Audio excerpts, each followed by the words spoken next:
But I want to talk about Walking Dead. So I rewatched all 10 seasons with Colin. We finished it. Season 11, which is the last one, is either just aired or is going to air this weekend. Like I think the first episode's out. And all I know is they interact with another civilization that has 50,000 people in it.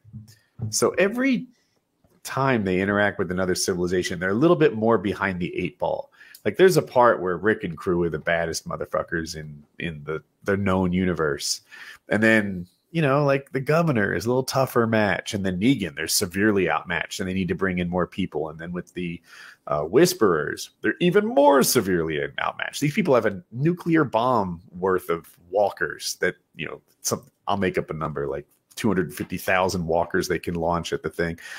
And now 50,000 humans. Sorry, Whisperers are people that can control walkers? They Whisperers dressed up as walkers, and they had masks on, and then they would guide the herds and use them as their weapons. And so they had to deal with I stopped watching Walking Dead, but I used to read the books a lot, and I loved them. I read up until like around Glen. So then I watched up until around Glen. But that I didn't get this far, and like on paper, what you just described sounds very interesting to me, dude. I'm going to watch a 3.5-hour YouTube video on it. Walking Dead turns the corner and gets better again. Like it kind of peaked when they met Negan, and then it kind of sank when they fought him, and it just dragged out the whole. We're having a struggle way too long for like an entire year of 22 episodes or something crazy like that. But it's come around again, and Walking Dead is actually one of the better shows that's ever been on TV. It's there. Like there aren't too many. Like Sopranos is better, The Wire is better, but Walking Dead is just right past those. And you watch it again, and especially with the good pacing you can get by watching a few a day, it's good. And there's a spinoff coming after this where Daryl, the crossbow guy, and Carol, the meek woman who turns into kind of a badass, just go off on their own and wander. And you know, they've got the two of them in their Wandering Dead. Sorry, continue.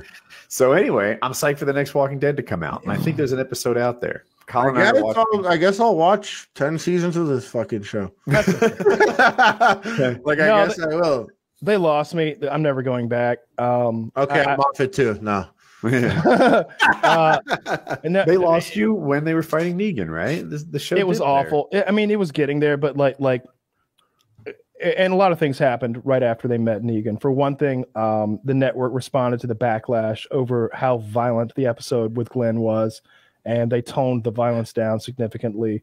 But then, like right after that, it's like, look, you have to strike this balance between having plot armor and having mainstay characters.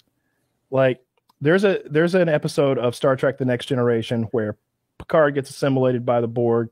I think it's the end of season 3. Yeah, it's the end. It's a cliffhanger. Yeah, it's a cliffhanger. All right, you literally end season 3, I think, of Star Trek, and Picard seems to be gone. And it is a very serious. You're like, what the fuck? That's the end. And I'm sure a lot of fans thought that Riker's the captain now because they've pretty much written Picard off, and it seems like all hope is lost because like he's essentially dead. And but then you come back and he's back. So like you know, Picard's got some plot armor. Say what you will about that, but like I think the show is better with Picard in it. When they lost Rick, when they lost Carl, like it makes so many of the earlier episodes worthless. It's like, why did I care about Rick and Carl's journey? I disagree. I love the lack of plot armor. Game of Thrones is bitch made, right? When Jon Snow dodges a trillion arrows that you hated that. I rewatched the show. I rewatched it, and I was with my girlfriend. I was like, oh, you know that podcast PKA? I'm like, Woody hates that episode. And it ended, and she was like, whoa, he lived? I was like, yeah, he didn't like that. Battle of the Bastards. One of the best episodes of anything that's ever aired on television. Dude, it is the worst. Look at the IMDb ratings. Look. I rewatched. The only reason why I was excited about the show at the time, but now that you know that he can't die, it's just fucking ruined. And I got a better question. I rewatched it. Why did he come back? Oh, why was he killed and come back? Why did he come back? I literally rewatched the whole. I don't know why I watched Game of Thrones again. I hated how it ended. Hated it. I did like Battle of the Bastards though. If Jon Snow died, then I would have been like, "What the fuck?" But I loved Game of Thrones. It's the last 2 seasons. I've never seen someone dismantle something I cared about so much so quickly. I thought it was so bad, and even watching it again the second time, I'm like, "Oh my god!" And it's hard, faster and faster and faster. The last 2 episodes are the absolute fucking worst. I love that dumb. Rick is off the show. Now, he's not dead. I think they're making a movie with him. And he's funny. He's like, it was a big mistake to leave the show. I wanted to spend more time with my family, and now my family's tired of me.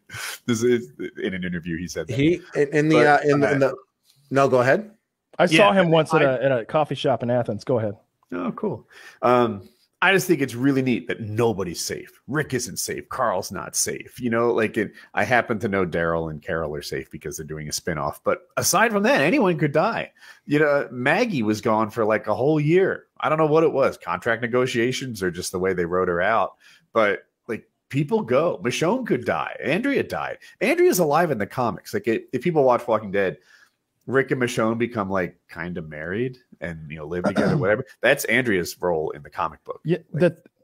I think I understand you feel that way and I understand why you feel that way, but I wonder if you're results oriented here or if you appreciate the show for what it would be if they had their way as showmakers, because the reason so many characters die is because Robert Kirkman got fucked in the ass by A&E, and all of those actors and actresses like Andrea, like that older bald gentleman who was always good at fixing the van, you know, or the motorhome or whatever early on, like all of those early Glen, those are all like his guys. Like when Robert Kirkman makes a project, these are his go-tos. When he did The Mist, go watch The Mist, you know, when they're all in the supermarket locked in. Such a good movie. You're going to see a lot of familiar faces from these characters die in the comic book, though. I don't well, Andrea doesn't. The one thing that I liked about the comic book, when I read the comic book, and it was one of the last things that I got, it was the whole fake phone thing. Rick carried around the phone in the comics. Walkie-talkie? It was a phone. Is it a walkie-talkie in the show? It was a phone, and the phone would ring, and he would pick it up, and it would be his wife. And he was kind of losing it. This is when he got to the they did that once. They went to the society. It was like a society, a gated community, can't have your guns. And then they ended up being the troublemakers. They had to go sneak their guns back because they wanted to be armed. They didn't trust people. It was after the governor. And anyways, Rick carried around this phone, and it would ring, and he would talk to his wife. And one time Carl came in, and Carl, like in the book, is like still 9, like he never got older. And he's looking at his dad. He's like, "What are you doing?" And his dad's like, "Okay, sometimes your mom calls me on this phone. And if you just, honestly, I know things are hard, but if you just listen, then you'll be able to hear her." And he like gives Carl the phone, and Carl takes the phone and listens for a second. He goes, "Oh my God, you're fucking crazy," and like drops his phone, leaves.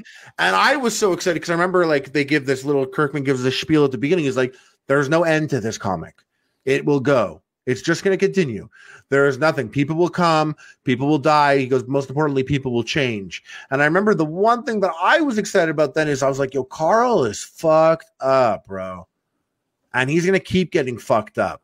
And like you had like those kids like in the prison in the comics, like that they killed someone and like cut him into pieces and shit. People were getting fucked up. And I thought that was very interesting.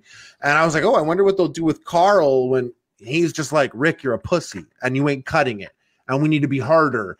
And I thought it would get to there, but you know, you can't do that on the show. Like things have to be milked appropriately. And I remember that's when I was like, oh, we'll never get this on the show. We'll never get this type of stuff. Rick and Carl's relationship was the cornerstone of that show for me. And it's you're touching on it right there. It's the idea of Rick from the old world, and Carl, who's being formed by this new world. Like that should have been the cornerstone of the show. And like whenever they try to make the show bigger than what fits inside of a room, I feel like they're failing. Like whenever because it always falls short of like my expectations. Whenever they try to have like 50 of us fighting 50 of them and we've got machine guns, it ends up doing exactly what Sons of Anarchy did. Sons of Anarchy is at its best when they're in a room, when they're in the confines of a room and they're having a discussion about what needs to happen next. And then the next thing you know, somebody's getting a knife jabbed in their back. Like Game of Thrones. Like Varys and Littlefinger having a conversation was amazing. So much better than like the Dothraki riding into the darkness against. Now, Game of Thrones does a really good job. Game of Thrones is one of those shows where they had the budget and the creativity to make the big shit cool. Like Battle of the Bastards. The fact that those were real horses like blows me away still. It's just such a beautiful fucking scene. It might be the best battle that's ever been put on camera. Like I like Braveheart. There's actually some scenes in the early part of Gladiator. Braveheart is crazy. I watched Braveheart the other day. Jon Snow died. I would think Battle of the Bastards was the best scene ever.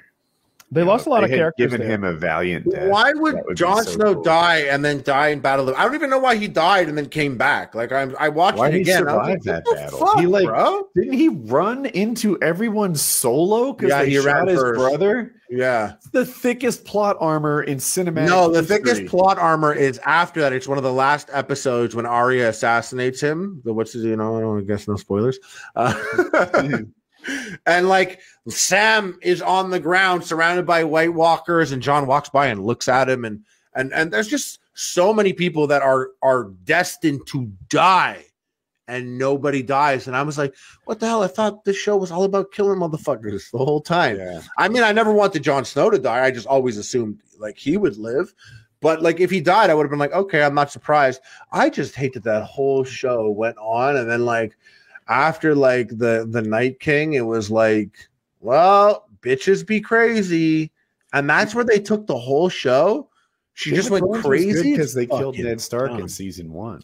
Like that was great. When you were like, great. What? That because the whole time Ned Red Stark Wedding, Robb Stark hurt even more. The whole time Ned Stark was in legal trouble in season 1, I just knew he'd be fine. Right? He's obviously the center of the show. There's no problem here. And they're talking about beheading him. And I'm like, yeah.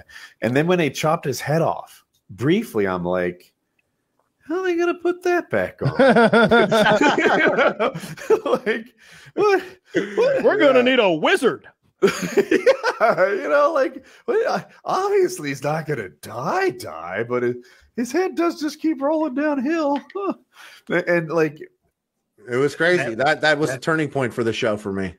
Yeah. I was like, good. Because you don't want to be played for a fool. You want it to play out that way. I mean, I did. I like it. Like, I'll watch a show and if like someone gets killed that I cared about, I'm like, okay, now I'm listening. And Walking Dead did that in a huge way. And I know Kyle said it was budget related, but a lot of it's comic related too. Glenn didn't leave for budget. Glenn got killed in the comic. And you know what I like? What doesn't do things that like I would love for it to do that doesn't.